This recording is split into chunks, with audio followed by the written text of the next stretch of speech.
내 백성을 위로하라. 참된 위로는 포로된 자들에게 주어진다. 그리고 하나님이 말씀하셨습니다. 뭐라고 말씀하셨습니까? 그 노역의 때가 끝났다고 말씀하셨습니다. 그리고 오늘 지금 이 시간에는 이스라엘 백성들의 그 모든 죄악이 사함을 받았다고 위로의 내용을 말씀합니다. 40장 2절 시작. 너희는 예루살렘의 마음에 닿도록 말하며 그것에게 외치라. 그 노역의 때가 끝났고 그 죄악이 사함을 받았느니라. 그의 모든 죄로 말미암아 여호와의 손에서 벌을 배나 받았느니라 할지니라 하시니라. 그 죄악의 사함을 입었다. 그 죄악의 사함을, 죄값을 지불하셨다, 그 말씀이죠. 이스라엘 백성들에게 임하는 위로의 소식은 1차적으로 바벨론으로서의 해방입니다. 쭉 내려가겠습니다. 이 이사야서 40장의 특별한 점이, 이사야가 강조하는 부분이 이런 것들이죠. 오늘 본문 말씀은 명령형으로 계속 기록이 되어 있고, 이사야 한 사람에게 주는 내용임에도 불구하고 복수형으로 너희는 이렇게 말씀하죠. 그리고 죄사함 받는 것이 얼마나 중요한가, 그 중요성을 환기시키고 강조하기 위해서 반복하고 반복하는 반복형을 사용하고 있죠. 이사야는 이러한 표현법을 통하여 53장에서 이제 언급하게 될 종의 순환, 예수 그리스도의 순환을 통한 구원을 미리 암시하고 있습니다. 그 죄악이 사함을 받았느니라. 하나님께서 자신의 구속, 구원의 경륜을 이 땅에서 직접 수행하시고 성취하도록 예비하셨습니다. 또 이 땅에 보내신 여호와의 종에 대한 예언이 주어지고 있습니다. 그것이 바로 그리스도에 의해 그대로 성취되었습니다. 이런 사실은 예수 그리스도가 하나님께서 인류의 구원을 위하여 세우신 중보자가 되시고 구원자라는 사실을 증거하고 있는 겁니다. 사랑하는 성도 여러분, 내일 성탄절입니다. 우리가 기억할 것 바로 이것입니다. 위로의 메시지의 핵심이 무엇인가? 죄값이 지불되었다는 거예요. 그래서 그리스도의 속죄는 영원한 속죄라. 무슨 속죄요? 과거의 내 죄, 그리고 현재 짓고 있는 죄, 앞으로 짓게 될, 연약해서 짓게 될 모든 죄까지 다 용서하신 그런 영원한 속죄라고 말씀을 해요. 죄가 사해졌다는 것이죠. 내가 의롭게 행해서 그렇게 된 것이 아니라 하나님의 은혜로 말미암아 사해졌다. 이사야 선지자는 죄는 이미 다 용서받았다고 선언합니다. 하나님을 믿어야 합니다. 하나님의 말씀을 믿어야 합니다. 이사야의 메시지를 믿어야 합니다. 그래서 신앙생활이 변하지 않는 이유는 물어보실래요? 왜 변하지 않냐고. 시작. 감정, 기분 따라가기 때문에 그래요. 그래서 정확한 신앙, 재미있는 신앙생활, 확신 있는 신앙생활 하기 위해서는 느낌과 감정이 아니라 하나님의 약속을 믿는 그 믿음이 필요합니다. 믿음을 가지게 되면 감정 따라 흔들리거나 기복이 심하지 않다는 거예요. 왜 죽음이 왔고 왜 고통이 왔는가? 그것은 우리의 죄 때문입니다. 그러나 하나님의 은사는 생명이라고 말씀하죠. 선포할 준비. 로마서 6장 23절 시작. 하나님의 은사는 그리스도 예수 우리 주 안에 있는 생명이니라. 은사, 하나님의 선물은 생명이라고 말씀합니다. 그렇기 때문에 과거에 우리들의 쓴 뿌리, 우리들의 아픈 상처, 아까 스카 그랬죠. 우리의 옛날 성품과 습관이 나를 얽매고 있는 현실입니다. 그렇기 때문에 우리는 감정과 느낌이 아니라 믿음이 필요합니다. 믿으라는 것이죠. 그리고 선포하라는 것이죠. 우리 아멘이 필요한, 아멘의 고백이 중요한 지금입니다. 내 죄는 용서받았다. 당신은 의롭게 되었습니다. 당신은 자유케 되었습니다. 내가 죄 지은 거 사실이에요. 내가 흉하고 더럽고 추한 거 사실이에요. 생각도 어쩌면 그렇게 더러운지, 말하는 것도 얼마나 그렇게 부정적인지, 행동하는 것도 얼마나 소극적이며 부족한지, 내가 죄를 지은 것은 사실입니다. 그렇기 때문에 죄 때문에 내가 고통당하고, 죄 때문에 울고, 죄 때문에 아픔을 당하는 것, 이거 사실이에요. 그런데 더 놀라운 사실이 있어요. 그것은 내 죄 씻음을 받았다는 것이죠. 내 공로 때문이 아니라 하나님의 은혜 때문에 우리가 씻음을 받았다는 거예요. 그렇기 때문에 내 느낌 가지고 아무래도 난 아직도 용서받은 것 같지가 않아. 왜? 또 죄를 짓거든? 그런 느낌을 가지면은 신앙은 변화가 없다는 거예요. 그래서 나의 형기가 끝이 났다. 나는 죄사함을 받았다. 메시아가 오셨다. 자, 죄사함 받았다고 좀 마지막 한 가지 중요한 것 강조합니다. 니은 너희는 예루살렘의 마음에 닿도록 말하라는 거예요. 예루살렘의 마음에, 이스라엘 백성들의 마음 속에, 주변 사람들의 마음에 닿도록 말을 할 때 상대방의 마음에 닿도록 말을 하고 그것에게 외치라, 그렇게 말씀해요. 여기에 마음에 닿도록 한다는 말이요, 보통 텐덜리 그래요. 텐덜리. 시작. 이 텐덜리라고 하는 말은요, 상냥하게, 그런 뜻이에요. 그러니까 이 복음을 말할 때, 하나님의 위로를 말할 때 텐덜리, 상냥하게 말하라는 거예요. 그리고 친절하게 말하라는 거예요. 그리고 예민하게 말하라, 그렇게 말씀해요. 그래서 이 마음에 닿도록, 글자 그대로 하면은 예루살렘의 마음에 맞도록, 그 말은 예루살렘 사람들의 마음에, 심정에게 말하, 그들 마음 깊은 곳에 심정에다 대고 얘기를 하라. 옛날 번역에는 정다이 말하라, 이렇게 말해요. 정다이 말하라. 예루살렘 사람들의 마음에 가마가 되도록 말하는 거예요. 하나님이 우리를 위로하십니다. 하나님이 내 눈물을 닦아주십니다. 우리는 지금 죽음 앞에 있지만은 우리에게는 소망이 있습니다. 하나님이 소망을 준비하셨습니다.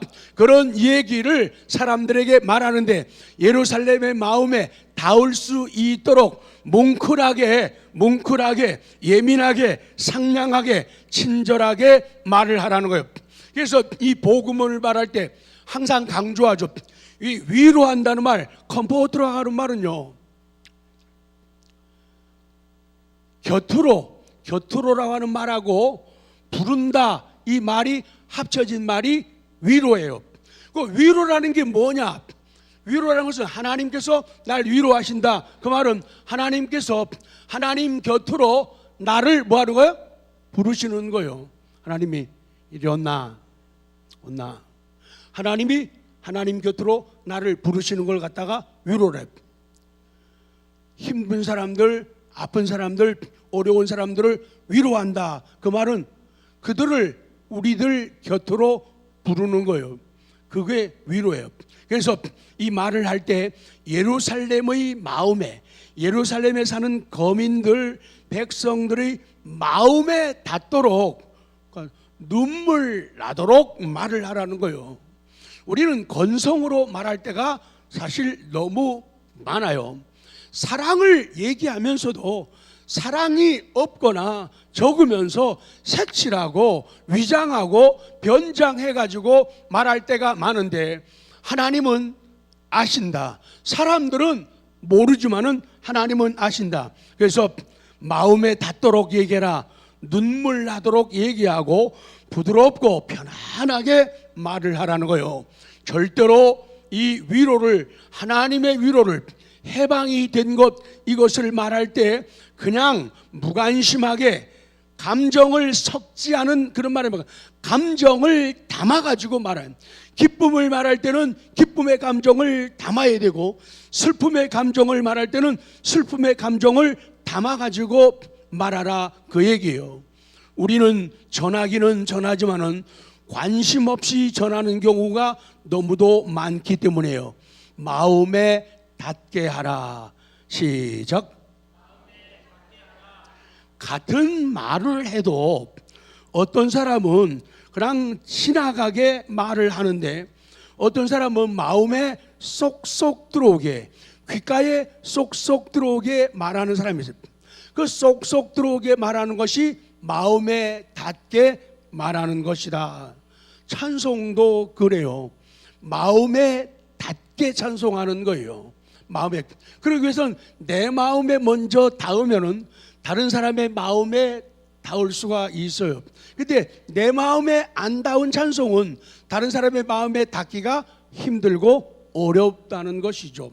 기도도 내 마음이 다른 사람들의 마음에 닿을 수 있도록 기도하라는 거예요. 저분들은 지금 무슨 생각을 하고 있을까? 뭐가 제일 힘들고 어려울까? 어떤 위로가 필요하고 어떤 호가 필요할까? 어떤 손잡음이 필요할까? 그거를 생각하고 그렇게 정다히 말하고 부드럽게 따뜻하게 감동 있게 말하라는 거예요. 영어 단어에서는 이렇게 강조가 돼요. 그 다음에는 그것에게 외치라. 그것이란 말은요, to her. 예루살렘을 이스라엘 백성을 성경은 여성 명사로 말씀해. she, her. 문법이 나온 것 같네요. 그녀에게 예루살렘을 그녀라고, 신부라고, 아내라고 성경은 말씀하는 거예요. 그들에게 할 때 그것에게 외치라. 외치란 말은요, 포고한다, 선언한다, 공포한다, 무엇을 증명한다, 분명히 나타낸다, 이런 모습을 가지고 외치라 말씀하는 거예요. 메시지를 큰 소리로 외치라는 거예요. 찬송도 크게 외치라는 거예요. 기도도. 그래서 제일 발전하기 힘든 모습이 뭔가 하면 속으로 하는 거예요. 속으로 하는 건요, 혼자 큐티하고 혼자 묵상할 때 그렇게 하는 것이지, 공동체가 모여서 할 적엔요, 발성을 해야 돼요. 그래야지 성령의 감동을 회복하고 크게 만들 수가 있고 자신감이 붙고 확신과 담담이 그래. 속으로 하는 사람들 굉장히 잘하는 것 같아요. 근데 자신감이 없어요. 혼자 올라와서 이렇게 기도하는 사람들 보면요, 그게 약하다고요. 그래서 이 외치는 거 아주 중요해요. 선언하는 거예요. 입으로 시인하는 거예요. 그래서 성경 읽을 때도 저보다 목소리를 조금 톤을 높여주세요. 좀 더 세기를 더 크게 해주세요. 속도를 좀 더 빠르게 해서 그렇게 주문하는 이유는 그렇게 해야지 더 적극적으로 말씀 앞에 다가설 수가 있기 때문이에요. 그리고 기억하십시오. 예수님에 대한 믿음이 있는 성도는 복 있는 사람. 계시록 14장 12절. 지금 위로에 대한 말씀이 주어집니다. 시작. 성도들의 인내가 여기 있나니 그들은 하나님의 계명과 예수에 대한 믿음을 지키는 자니라. 13절 시작. 또 내가 들으니 음성이 나서 이르되 기록하라. 지금 이후로 주 안에서 죽는 자들은 복이 있도다 하시매 성령이 그러하다. 수고를. 이사야 선지자는 이스라엘 백성들에게 해방의 날이 왔다고 외칩니다. 아침에 그 괌에 있는 굴 속에서 28년을 자유함 없이 묶여서 공포에 떨면서 살았던 그 사람, 그들을 만나듯이 그들에게 얘기하듯이 해방의 날이 왔다고 외치라는 거예요. 성경은 말씀합니다. 죄에 묶이고 매여서 눌렸던 너를 위해서 하나님께서 너를 위한 죄악의 대가를 다 치르셨다고. 그 치르시는 구속의 역사를 위해서 성탄, 거룩한 탄생 예수님이 오셨다. 이 진리를 깨닫게 되면 성탄절은 감사와 감격으로 우리를 이끌어갈 수밖에 없는 거예요. 이스라엘, 포로되었던 이스라엘은 바벨론에서 풀려났습니다. 이방 땅에서 해방되었습니다. 그러나 이스라엘 백성들이 바벨론 땅에서 풀려나서 돌아오게 되었기 때문에 또 감옥에서 풀려났기 때문에 위로받는 게 아니에요. 진짜 위로는, 더 큰 위로는 뭐냐? 죄악이 사함을 받는 것이고 죄와 슬픔을 몰아내는 것이다. 하나님께서 자기 백성에게 돌아가시고 그들과 함께 주실 것이기 때문에 그 위로는 충분한 위로가 된다. 이스라엘 백성들, 영적 이스라엘인 우리는 허물과 죄를 용서하시는 하나님의 은혜로 말미암아 해방을 받게 된 것입니다. 그래서 기쁘다고 주 오셨네 찬송도 온 세상 죄를 사하려 주 예수 오셨네, 죄와 슬픔 몰아내고 다 구원하시네, 다 구원하시네, 다 구원하시네. 결론입니다. 이것이 바로 성탄입니다. 이 위로의 소식을, 우리 살림에 대한 소식을 말할 때 정다이 마음속에 뭉클함이 오도록, 마음에 닿도록 말하고, 닿도록 기도하고, 닿도록 찬양하라, 그거예요. 성도 여러분, 이제는 성탄을 말하십시오. 이제는 부활을 말하십시오. 이제는 부활을 감사하시기 바랍니다. 그러면은 성탄이 감격스러운 성탄으로 자리를 잡을 것입니다. 아멘.